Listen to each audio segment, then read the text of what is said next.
Lauren Calloway was 41 years old in 2011. She had been raising Jade alone since her daughter was 4, which meant she had been the only constant in Jade's life for 14 years. She worked as a patient advocate at a regional hospital network in Knoxville. The irony of this was not something she understood until much later. Her job was to make sure patients understood what was happening to them and felt heard by a system built to process rather than listen. She was good at it. She had raised Jade the same way she did her job. She paid attention. She asked questions and listened to the answers. She tried to give her daughter room to be whoever she was becoming rather than whoever Lauren had imagined she would be. Jade had been a quiet child. Interior, not sad. She kept journals she never showed anyone. She read books in a single sitting and did not talk about them afterward. She made friends slowly and kept them for years.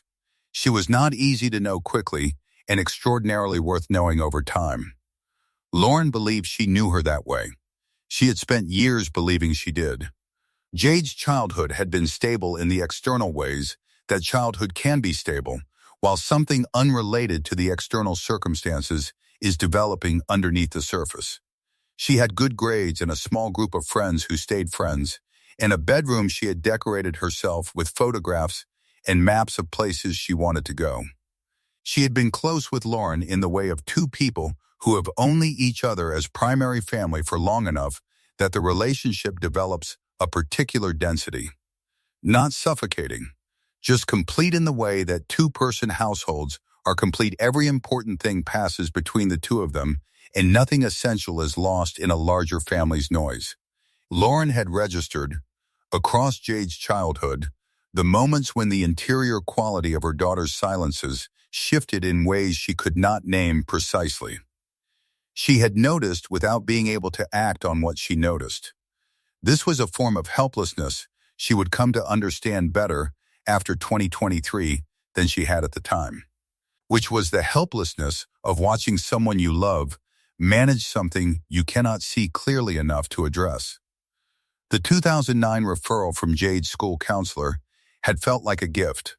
In retrospect, it had produced the evaluation and the diagnosis and the 2 years of outpatient treatment in the language Jade had needed and not had. Lauren had been grateful for it. She had not known, during those 2 years, the full weight of what Jade had been carrying before the language arrived. She had known that Jade was doing better. She had known that Jade seemed lighter than she had been before. She had attributed this to adolescence resolving its tensions, the way it sometimes did, the way Lauren had told herself it was supposed to. She had not known that the bracelet would become the most important object in her daughter's possession. The summer of 2011 produced one moment that Lauren returned to more than any other in the years that followed. A Sunday evening in July. Jade had been sitting on the back porch with a book she wasn't reading. Lauren had come out with iced tea, and they had been quiet for a while. And then Jade had said, "Do you ever feel like the version of yourself that other people see is just a costume?" Lauren had thought before answering. She had said, sometimes. "What makes you ask?" Jade had smiled in the thin way she smiled when she was deciding how much to share. She had said nothing specific, just thinking. Lauren had not pushed. She told herself it was normal. Adolescent reflection. Jade had always been introspective. She was not certain, across 12 years of returning to that Sunday, whether it had been a warning sign. She was not certain that she had failed. She was not certain that she had not. The uncertainty was one of the things she talked about in her grief counseling sessions, in the support group for parents of missing adults, in the private conversations she had with herself at 3 a.m. When the house was quiet and the bedroom door was open and there was no resolution available. She carried the uncertainty the way she carried everything else about those years, without resolution, as a fact of the life she was living. September 3, 2011 was the day Lauren Calloway finally let herself believe everything was going to be fine. She had spent most of that summer convincing herself the worry was irrational. Jade had been accepted to the University of Vermont on a full academic scholarship. She had packed her own boxes. She had chosen her own bedding. She had researched her professors before the semester started. These were not the actions of a girl in trouble. These were the actions of a girl with a plan. Lauren drove her north in a rented minivan. 8 hours. Jade spent most of it with her headphones in, which was how she spent most car rides. That was just Jade. Controlled, private, capable, in the specific way of people who have been handling things themselves for longer than they should have had to. Lauren had raised her alone since Jade was 4 years old. She knew her daughter's silences the way she knew her own handwriting. This silence felt different from the ones that meant something was wrong. It felt like anticipation. It felt like the beginning of something. They carried the boxes up 3 flights of stairs. They assembled the desk chair together. They argued briefly and without heat about which direction the desk should face. They ate dinner at a Thai restaurant on Church Street and talked about what Jade would study first and which professors had the best reviews and whether Vermont winters were as bad as people said. Jade laughed twice. Real laughs, the kind she usually kept to herself. Lauren drove back to Tennessee the next morning before Jade woke up. She did not want to make the goodbye harder than it needed to be. She left a note on the kitchen counter next to a $20 bill for coffee. She wrote 4 words, "Call me when you can." Jade called on September 14th. She called again on September 28th. After that, the calls stopped. Lauren waited 3 weeks before calling the university. The student services office was polite. They confirmed Jade was enrolled. They confirmed she was attending classes.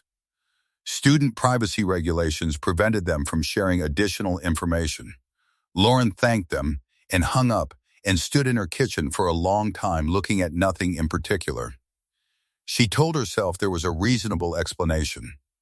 Jade had always been independent, always communicated on her own schedule. Maybe the transition was harder than expected. Maybe she was buried in coursework. Maybe she had found people who understood her in ways that Lauren, with her suburban house and her phone call expectations, simply could not. That explanation lasted until December, when Jade did not come home for Christmas. Lauren had set the table anyway. She had bought the specific brand of hot sauce Jade put on everything. She had left Jade's stocking on the mantel. The table stayed set for 3 days before Lauren took it apart. She never put the stocking away. Lauren filed a missing person report with the Knoxville Police Department on December 28, 2011. The officer who took the report was patient and professional and explained, twice, that the law treated 18-year-old adults differently from missing children. There was no evidence of foul play. There was no evidence of a crime.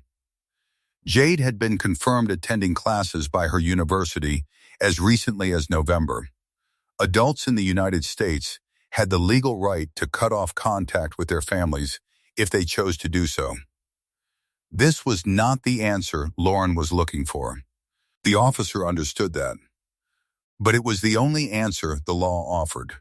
The university confirmed Jade had withdrawn from enrollment in November 2011, 6 weeks after Lauren had last spoken to her daughter.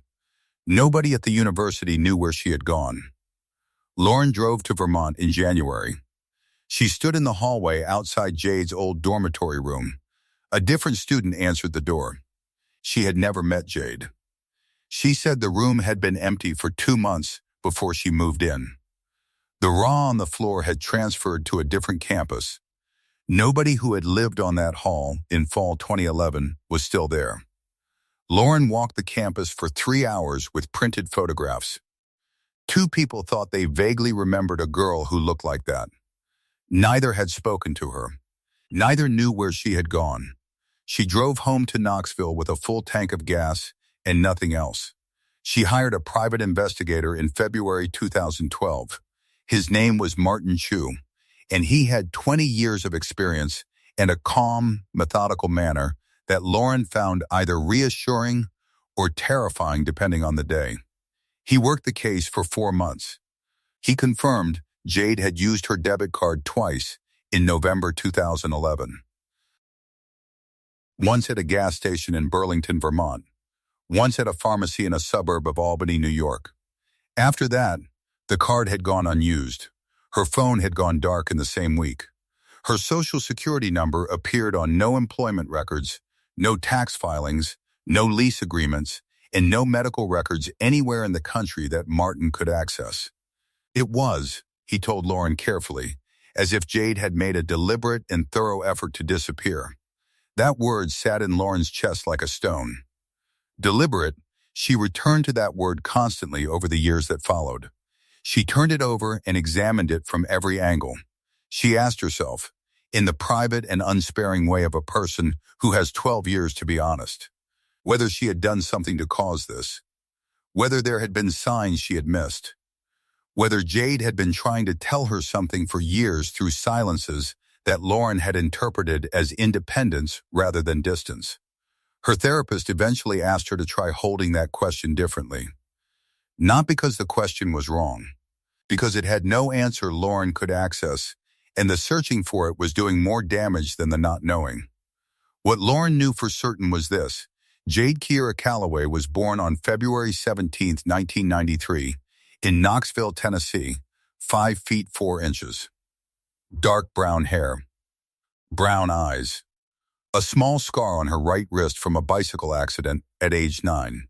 She had been accepted to the University of Vermont on a full academic scholarship. She had attended for 6 weeks before withdrawing and vanishing from every official record in the country. Her last confirmed location was a pharmacy in suburban Albany, New York. November 2011. She was 18 years old when she disappeared and would be 30 years old by the time the story reached its next chapter. The years between 2011 and 2023 were the years of trying and failing and trying again in a diminishing spiral of options. Lauren filed with the National Center for Missing and Exploited Children. She submitted Jade's information to every database she could find. She created a website with photographs and contact information that she updated annually. She called Martin Chu twice a year to ask if anything had changed. Nothing had changed. She attended a support group for parents of missing adults in Knoxville for 3 years before she stopped going, not because she had given up, but because attending required saying the same things over and over to the same people in the same room, and she was running out of ways to say it. She kept working. She kept the house. She kept the bedroom door open. People asked her sometimes why she did not sell the house. It was too large for one person. The taxes were manageable, but not comfortable. The neighborhood had changed and would change more. Lauren explained, the few times she tried to explain, that the house was the address Jade had memorized.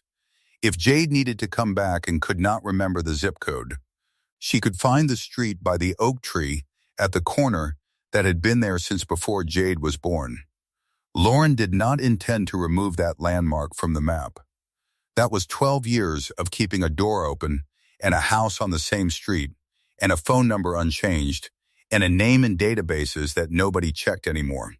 That was what love looked like from the outside when the system had nothing left to offer. 2014. Martin Chu reviewed the case file twice more at Lauren's request. Nothing had changed. He said gently that sometimes people who disappeared this completely did so deliberately, and that deliberately was not the same as forever. Lauren said she knew that. She asked him to keep looking. He found nothing. 2015. A woman in Portland submitted a tip. She had seen someone who looked like Jade's photograph. An investigator followed up. The woman in Portland was 45 years old and not a match. 2016. Lauren's sister suggested she see a grief counselor who specialized in ambiguous loss, a term for losses where the absent person is physically gone but emotionally present, where grieving cannot proceed through the normal stages because the situation has not resolved. Lauren found the language useful and the sessions only partially helpful. She went twice a month for 2 years. 2019. Lauren attended the last meeting of the missing adult support group she had been part of for 3 years. Not because she had given up, because she had said everything she had to say and heard everything available to be heard, and the saying and hearing were no longer moving anything. She had gotten what the group could give her. She thanked them, and she stopped going, and she continued the search alone, which was where it had always been. 2020. Jade would have turned 27. Lauren sat at the kitchen table and thought about the Thai restaurant in Burlington and the 2 real laughs and the argument about the desk. She thought about these things the way she thought about them every year on February 17th, which was completely and without resolution, which was the only way they could be thought about. 2023. March 15th. A nurse in Boston cut through a sleeve. 12 years. 1 bracelet. That was the distance between nothing and everything. 2013. Lauren printed new flyers every spring. She replaced the old ones in Knoxville, in Burlington, in Albany. She taped them to telephone poles and bulletin boards and community center walls. Most were gone within weeks. Covered over. Faded, peeled back by rain, she replaced them anyway. Not because she believed Jade was in Knoxville or Burlington or Albany. Because the replacing was something she could do. Because the alternative to replacing them was standing still, and standing still felt like accepting an answer she had never been given. 2014. Martin Chu reviewed the case file twice more at Lauren's request. Nothing had changed. Jade's Social Security number had still not appeared in any employment database he could access. No credit applications. No utility accounts. No medical records. No phone contract. A person who had ceased to exist in any official way. Martin said, gently, that sometimes people who disappeared this completely did so deliberately, and that deliberately was not the same as forever. Lauren said she knew that. She asked him to keep looking. He kept looking. He found nothing. 2015.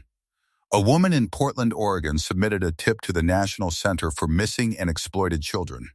She had seen someone who looked like Jade's photograph. An investigator followed up. The woman in Portland turned out to be 45 years old. Not a match. 2016. Lauren's sister suggested she see a grief counselor who specialized in ambiguous loss. The term ambiguous loss described losses where the absent person was physically gone but emotionally present, where the grieving could not proceed through the normal stages because the situation had not resolved. Lauren found the language useful and the sessions only partially helpful. The sessions helped her understand what she was experiencing. They did not change what she was experiencing. She went twice a month for 2 years. 2017. Martin Chu retired. He transferred the case file to a colleague who worked on it for 6 months before telling Lauren that without new leads, there was nothing actionable. Lauren thanked him. She had been told there was nothing actionable many times. She had learned to receive this information and continue. 2018. Lauren found a support community online for parents of missing adults, not children, adults who had chosen or been forced to disappear. The community met every other week in a video call. 16 people, then 20, then 14 as some cases resolved or people found other ways to manage. Lauren attended consistently for 3 years. She found it useful not because anyone had answers, but because everyone understood the specific form of this particular loss. The not knowing. The legal helplessness. The way people looked at you when you mentioned it, equal parts sympathy, and the quiet suggestion that you should perhaps find a way to accept what you could not change. The people in the group did not look at her that way. 2019. A surveillance footage tip from a convenience store in Memphis. A woman who vaguely resembled Jade buying a bottle of water. The footage was reviewed. The woman was not Jade. The lead died in 3 days. 2020. The pandemic. Lauren worked through it, as everyone in healthcare worked through it. She kept the website updated. She kept the phone number unchanged. She kept the door open. 2021. Jade would have turned 28.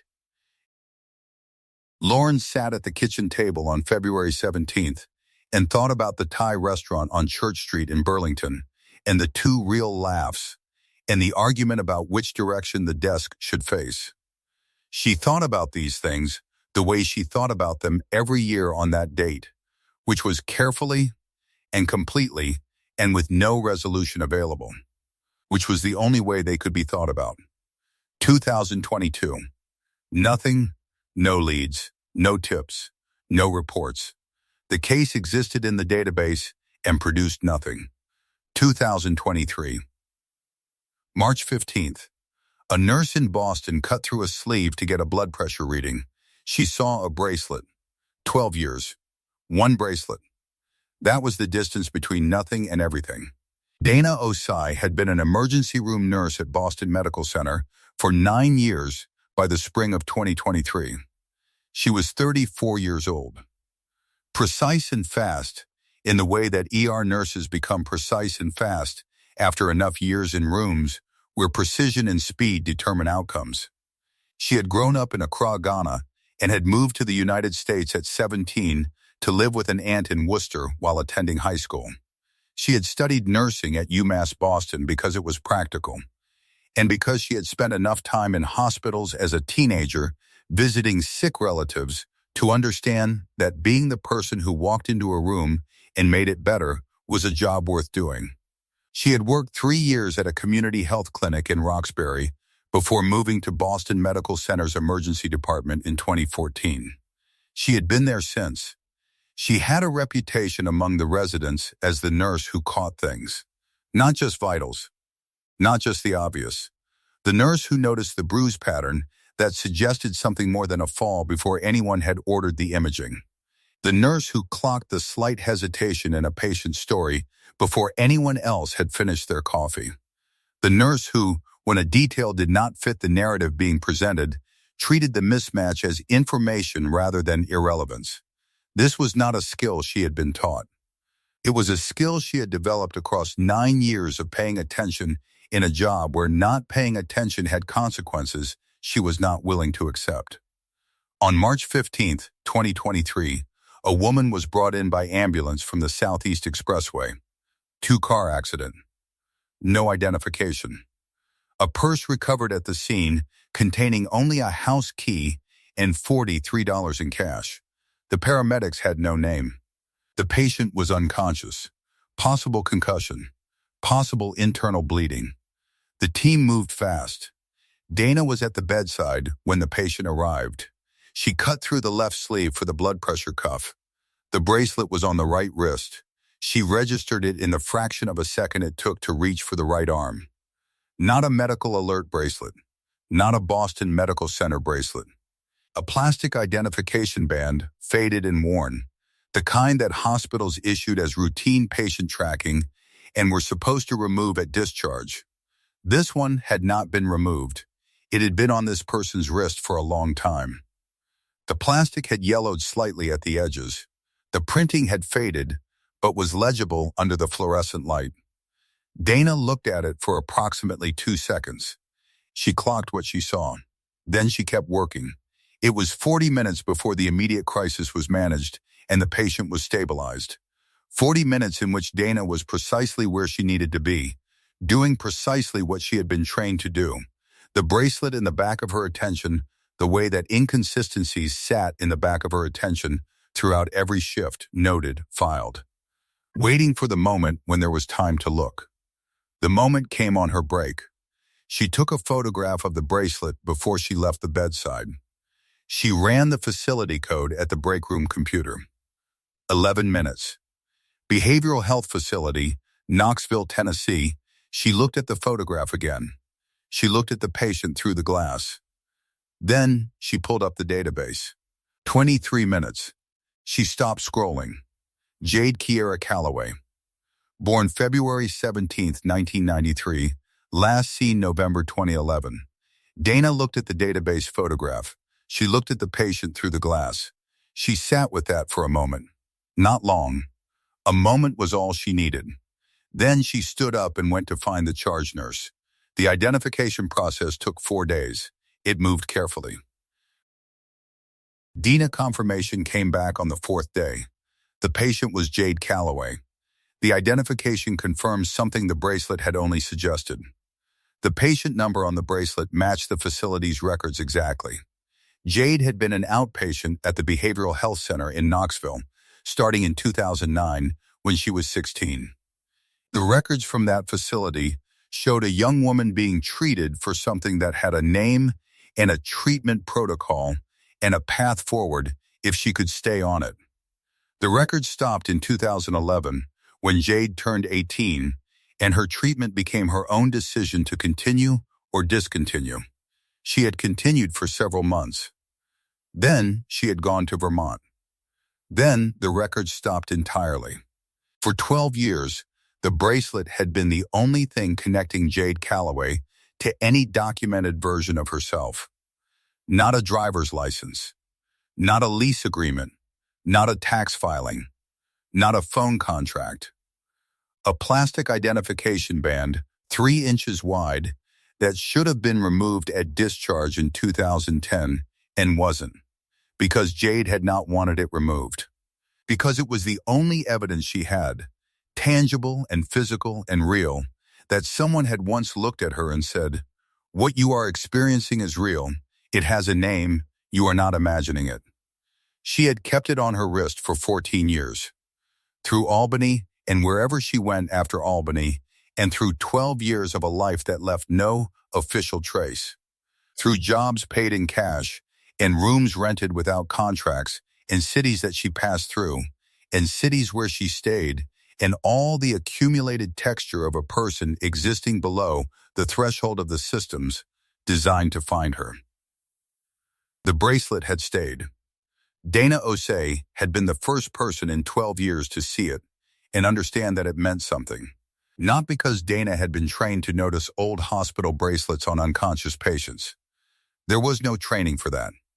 Because Dana had been paying attention in the specific way that 9 years of emergency nursing had taught her to pay attention, which was to look at the whole person rather than just the presenting symptoms, to ask what the details that didn't fit were doing there, to treat inconsistency as information rather than noise. A behavioral health bracelet from Tennessee on a woman with no ID in Boston in 2023. That was an inconsistency.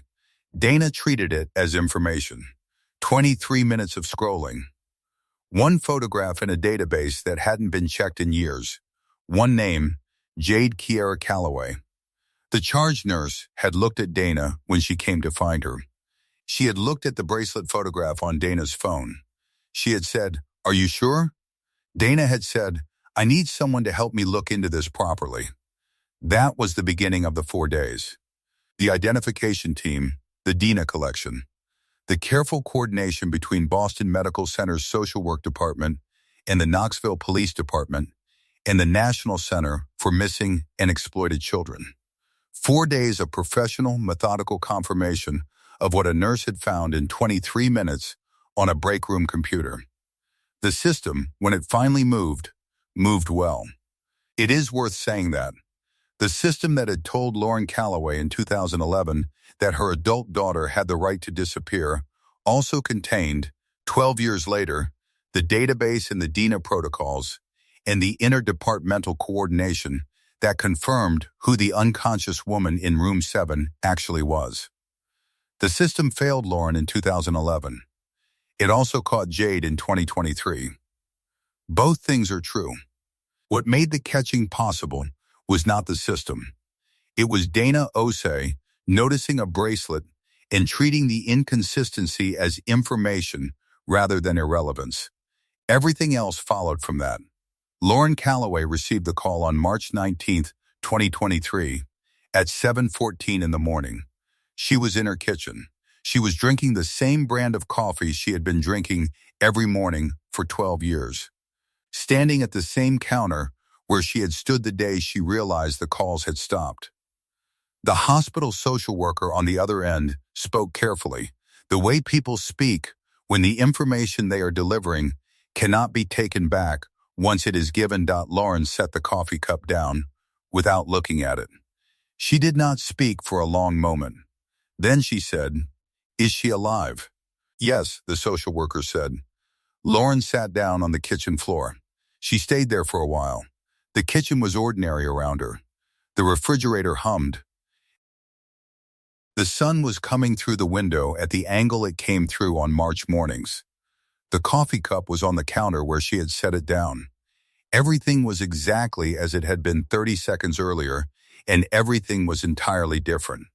She did not cry. She had spent a great deal of the last 12 years crying. She had cried through Christmas 2011 when Jade didn't come home.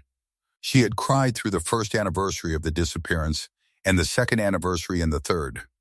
She had cried in Martin Shu's office when he told her the debit card had gone dark. She had cried in her car in a parking lot outside the university in Burlington when she understood that the Ra who might have known something was gone and the trail was cold. She had done a great deal of crying, and she had nothing left for this moment except a silence that was full rather than empty. She called her sister. She called her supervisor at work.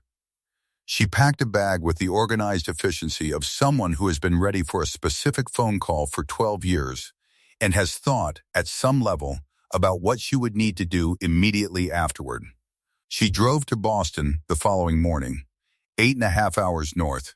She took the same route she had taken in September 2011 when she drove Jade north in the rented minivan. She did not do this consciously. She realized somewhere in Vermont that she had taken it again. She did not change routes.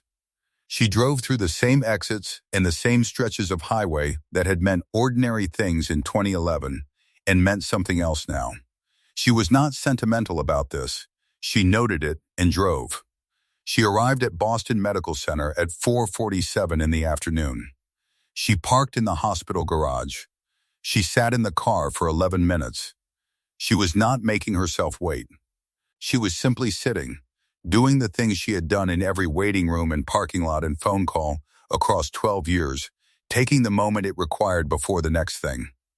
Then she walked inside. The social work team met her in the lobby.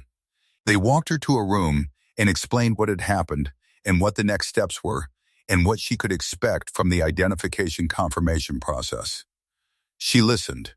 She asked specific questions. She had 12 years of practice at asking specific questions in institutional settings and listening to the answers without becoming distracted by her own reaction to them.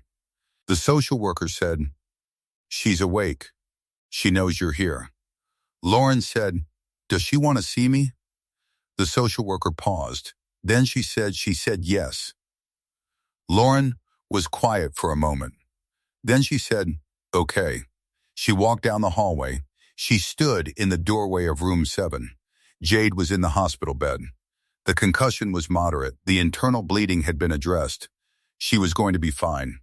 She was 30 years old, and she looked it in some ways and looked younger in others, the way people look when they have been managing something difficult for a long time, and the something difficult has recently shifted. She had dark brown hair and brown eyes, and there was a small scar on her right wrist from a bicycle accident at age 9 that Lauren knew the specific shape of the way she knew the shape of her own hands. They looked at each other. Neither of them spoke for a moment. Then Lauren walked in. She had left the University of Vermont in November 2011, not because something had happened there, but because something had been happening inside her for years that she had not known how to name. Something she had first been given language for at the behavioral health facility in Knoxville when she was 16 years old. She had kept the bracelet from that facility for 14 years because it was the first evidence she had ever had that what she felt was real, had a name, and was something other people had survived. The bracelet was the smallest proof in the world that she was not imagining herself. She had arrived at Vermont intending to find a therapist and continue the treatment she had started at 16. She had gotten lost in the gap between intending and doing. The gap was not new. It was the same gap she had been managing for years. This time, She had not been able to close it. By the time she understood she was not going to close it at Vermont, she had withdrawn from the university and driven south, not to Knoxville. She had not been ready for Knoxville. She had stopped in Albany because Albany was halfway, and halfway felt more possible than either direction. She had stayed in Albany for 3 months. She had gotten a job at a diner. She had understood, with increasing clarity, that the longer she did not call Lauren, the harder calling became. The silence was accumulating weight. Each day added to the cost of breaking it. She had known this was happening and had not been able to stop it. This was something she knew about herself, that she could understand something clearly and be unable to use the understanding to act. This was exactly what the bracelet was evidence of, that this happened to people, that it had a name, that people survived it. She had survived it for 12 years, from Albany through all the cities and cash jobs in rooms rented from landlords who asked no questions. She had done it while carrying the only evidence she had that she was not alone. Lauren has told exactly 2 people what she said to Jade in that first hour. She has not told anyone else. Whatever was said in that room belongs to them. What happened after that room is still happening. The contact has been difficult in the ways that contact between estranged people is always difficult, and it has continued in the ways that contact continues when both people decide it is worth the difficulty. Lauren has told exactly 2 people what she said to Jade in the first hour of that first hospital visit. She has not told anyone else. Whatever was said in that room belongs to them. What happened after that room is still happening. Dana Osei received a commendation from the hospital administration the following month. The formal language described exceptional patient advocacy and exemplary attention to detail in complex identification circumstances. Dana accepted it politely and said that she had been doing her job. This is technically accurate. What is also true is that the job, performed the way Dana performs it, requires a specific quality of attention that not everyone who holds the title develops. It requires treating every person who arrives in front of you as a person with a history, not only a set of symptoms. It requires asking what the details that don't fit are doing there. It requires 11 minutes on a facility code search and 23 minutes on a missing persons database when the break could have been spent doing something else. Nobody required Dana to spend her break that way. She spent it that way because something about a faded bracelet from Tennessee on a woman with no ID in Boston in 2023 would not leave her alone. She spent it the way she spent most things she noticed, by following the noticing to wherever it led, without deciding in advance whether where it led would be worth the time. It was worth the time. 30 minutes. 12 years. One bracelet that should have come off a patient's wrist in 2010 and didn't. Lauren Calloway is 53 years old. She still lives in the same house in Knoxville where she raised Jade alone. The stocking is still on the mantle. The bedroom door is open. The same specific hot sauce is in the same cabinet where it has been for 12 years. The house is still the address Jade memorized. The oak tree is still at the corner. She closed the bedroom door for the first time on the night of March 19th, 2023. Not because she was giving up. Because Jade knew where the light switch was. She had always known. Jade Calloway is 30 years old. She is receiving care. She is in contact with her mother. The contact has been difficult in the ways that contact between estranged people is always difficult. And it has continued in the ways that contact continues when both people decide it is worth the difficulty. The bracelet was submitted as part of the medical record documentation during Jade's stay at Boston Medical Center. It is not something she has asked to have back yet. It is somewhere in a records file in a hospital in Boston, in a sealed evidence bag, documented and labeled and kept with the precision the system uses for small things that turn out to matter enormously, When Jade is ready for it, it will be there. The bracelet's history, as Dana had begun to reconstruct it, and as Jade was eventually able to confirm, was this. In 2009, Jade was 16 years old. She was attending high school in Knoxville. From the outside, she was doing what she was supposed to be doing. Good grades, a small circle of friends, no documented trouble. Inside, she had been managing something for years that she did not have language for, and did not believe anyone around her would recognize if she tried to describe it. Lauren had taken her to a behavioral health facility for an evaluation after a school counselor made a referral. The counselor had noticed something. The evaluation had produced a diagnosis. The diagnosis had produced, for the first time in Jade's 16 years, words for what she had been experiencing. A framework, a name for it. Evidence that it was real, that others experienced it, that it had been seen and described and could be addressed. She had been given a bracelet at that facility, the way patients were given bracelets at all facilities, as a simple administrative identification measure. She had been supposed to return it or discard it when her outpatient treatment concluded. She had not. She had kept it on her wrist, under long sleeves when necessary, over 2 years of high school and the summer before college, and 6 weeks at the University of Vermont, and 12 years of a life that appeared in no database anywhere. She had kept it because it was the evidence, not the evidence of her treatment or her diagnosis or any official thing, the evidence that she had been seen, that someone had looked at her and said, "This is real, it has a name, you are not inventing it." She had carried that with her the way people carry the things they need to survive, which is not carefully or deliberately, but simply continuously. Because the alternative to carrying them is losing them, and losing them is not survivable. Dana Osei, cutting through a sleeve on a March afternoon, had been the first person in 12 years to see it and ask the question it required. She had asked by looking. She had asked by running a facility code and spending 23 minutes scrolling through a database on her break instead of something else. She had asked without knowing she was asking, because the bracelet was an inconsistency, and she had spent 9 years treating inconsistency as information. That was the question. Jade Calloway in the database was the answer. Some missing persons cases end with the system finally doing what it should have done years earlier. Some end with daughters in hospital beds and mothers driving through the night. Some end with a nurse on break, at a computer, spending 23 minutes on a database that nobody had checked in years, because something about a faded bracelet would not leave her alone. What happened in Boston Medical Center over those 4 days of identification is worth understanding in full.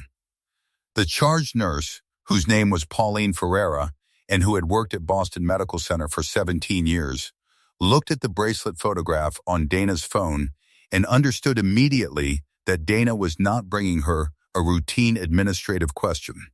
She looked at the photograph for a long time. She said, "How old is that bracelet?" Dana said, "The date on it is 2009. Pauline said, "And the patient has no ID." Dana said, "No ID. No phone. $43 and a house key." Pauline looked at the patient through the glass panel of the room. She said, "Get the social work department on the phone." The social work team at Boston Medical Center was experienced in exactly this kind of situation. Patients brought in with no identification, potentially connected to systems in other states, requiring careful coordination between multiple institutions. They did not move fast. They moved correctly, which was slower and more valuable. They contacted the facility code origin in Tennessee. They reached out to the Knoxville Police Department's Missing Persons Unit. They submitted a query to the National Center for Missing and Exploited Children. They flagged the case as a potential identification requiring DNA confirmation. The DNA collection happened on day 2. The sample was sent to the appropriate lab. The results took 2 days. On day 4, the social work team received confirmation. Jade Calloway. Missing since November 2011. Reported by Lauren Calloway, Knoxville, Tennessee, they called Lauren at 7:14 in the morning. The process had worked exactly as it was supposed to work once Dana Osei handed it a specific name. The system did not fail in those 4 days. The system failed in 2011 when Lauren tried to report her daughter missing and was told that adults had the right to disappear. The system failed across 12 years in which Jade's name sat in a database and no mechanism existed to connect it to a faded bracelet on an unconscious woman's wrist in Boston. The system worked in March 2023 because a nurse noticed an inconsistency and brought it to the people whose job it was to resolve inconsistencies. Dana has been asked many times since then what made her look. She gives the same answer. The bracelet was old. It didn't match the patient's current circumstances. Old things on a person's body that don't match their current circumstances mean something. She looked because it meant something. She is right.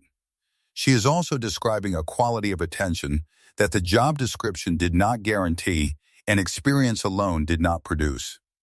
It required the specific discipline of someone who had decided at some point in her training or before it that every patient who arrived in front of her was a person with a history, not only a set of presenting symptoms, and that the history might be visible in details that the presenting symptoms did not contain. A faded bracelet was a detail. Dana made it count. Lauren Calloway is 53 years old. She works the same job she has worked for 20 years, now as a senior patient advocate at the same hospital network in Knoxville. She told her supervisor what had happened the morning after she received the call. Her supervisor said, "Take as much time as you need." Lauren said she needed 3 days. She was back at work on the 4th day, which was the day Dana Osei's social work team received the Dana confirmation. She drove to Boston the day after that. What Jade had experienced in the 12 years between Burlington and Boston Medical Center was not a story Lauren learned in a single conversation or a single visit. It emerged slowly, across many months, in the way that truth emerges between a mother and a daughter who have been separated by something neither of them chose, and both of them survived differently.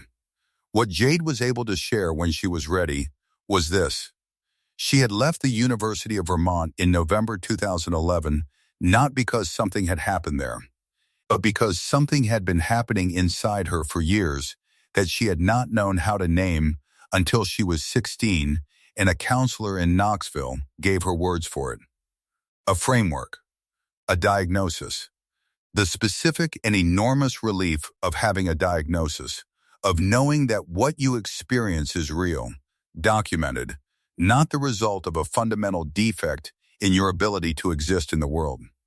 She had been an outpatient at the behavioral health facility in Knoxville for 2 years. The treatment had helped. The language had helped. The knowledge that other people had survived what she was managing, that helped most of all. She had kept the bracelet because it was the smallest tangible evidence that she had been seen. That someone had looked at her and said, "This is real. It has a name. You are not imagining yourself." She had arrived at Vermont intending to find a therapist and continue. She had gotten lost in the gap between intending and doing. The gap was not new. It was the specific gap she had been managing for years. The gap between understanding something clearly and being unable to use the understanding to act. She could not close it at Vermont. By the time she understood that, she had withdrawn and driven south. Not to Knoxville. She had not been ready for Knoxville. She stopped in Albany because Albany was halfway, and halfway felt more manageable than either destination. In Albany, she had understood, with the particular clarity that arrives too late to be useful, that the longer she did not call Lauren, the harder calling became. The silence was accumulating weight. Each day that passed added to the cost of breaking it. She had known this was happening and had not been able to stop it. This was something she understood about herself from years of managing the specific way her mind worked, that she could see a problem clearly and be unable to close the distance between seeing and acting. The bracelet was evidence that this was true about people, that people survived it. She was trying to survive it. She had survived it for 12 years. Through Albany and all the cities after Albany.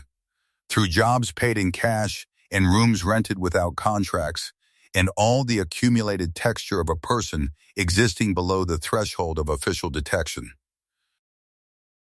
She had thought about Lauren on February 17th every year, her own birthday, knowing Lauren was thinking about her from the same date. She had thought about the Sunday evening on the porch, and the question she had asked, and the answer Lauren had given, and all the things neither of them had said after it. She had not called because calling required explaining. And explaining required going back to a version of herself she did not yet know how to present. And not going back had become its own kind of answer, compounding every year with interest. She had been wrong about what the distance cost Lauren. She had believed the distance was protective, that it was the kindest thing she could offer. That returning meant imposing on Lauren the weight of what Jade had been unable to carry herself. She had been wrong about all of this for 12 years in the sincere and devastating way that people are wrong when they make decisions about other people's capacity to bear things without asking. Lauren has told exactly 2 people what she said to Jade in the first hour of that first hospital visit. She has not told anyone else. Whatever was said in that room belongs to them. What happened after that room is still happening. It is difficult in the ways that contact between estranged people is always difficult, and it has continued in the ways that contact continues when both people decide it is worth the difficulty. It is worth the difficulty. Both of them have said this. Neither of them uses stronger language than that yet. Stronger language requires time they are still building. They are building it the only way it can be built. One visit at a time, one phone call at a time, one slowly accumulated Tuesday at a time. It is not a dramatic process. It does not resolve in a single scene. It is the long, ordinary work of 2 people who found each other again and are deciding, day by day, what they are to each other now. That is enough. Lauren Calloway is 53 years old. She works the same job she has worked for 20 years, now as a senior patient advocate at the same hospital network in Knoxville. She still lives in the same house.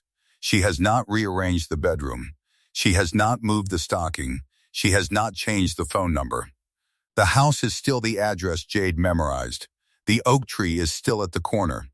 She closed the bedroom door on the night of March 19, 2023. She reached for the handle at the end of the hallway, the way she had been doing since 2011, and she stopped. She stood there for a moment. Then she closed it, not because she was giving up, because Jade knew where the light switch was. She had always known. Jade Calloway is 30 years old. She is receiving care and has been since March 2023. She is in contact with Lauren. The contact has been difficult in the ways that contact between estranged people is always difficult. And it has continued in the ways that contact continues when both people decide it is worth the difficulty. It is worth the difficulty. Both of them have said this.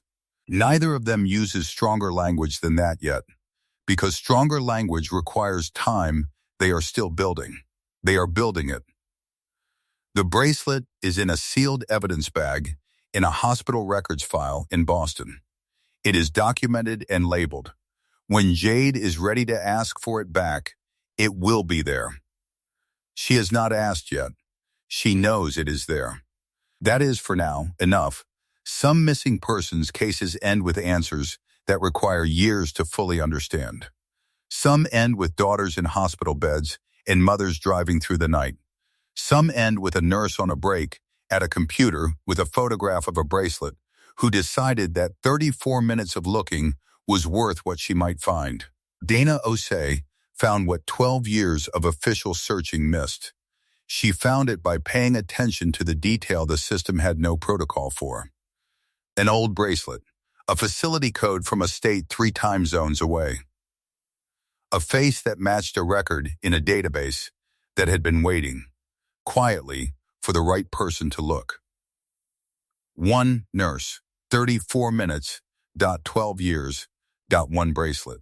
That is how some people get found. Not by the machinery of official investigation, which has its protocols and its resource limitations and its legal definitions of what constitutes a case worth pursuing. By someone who treats inconsistency as information. By someone who follows the noticing to wherever it leads. By someone who looks at a faded piece of plastic on an unconscious woman's wrist and understands, without being trained to understand it, that nothing survives 14 years on a person's body by accident. Nothing survives that long unless it means something. Dana understood that. She made the call. And after 12 years, the line finally connected.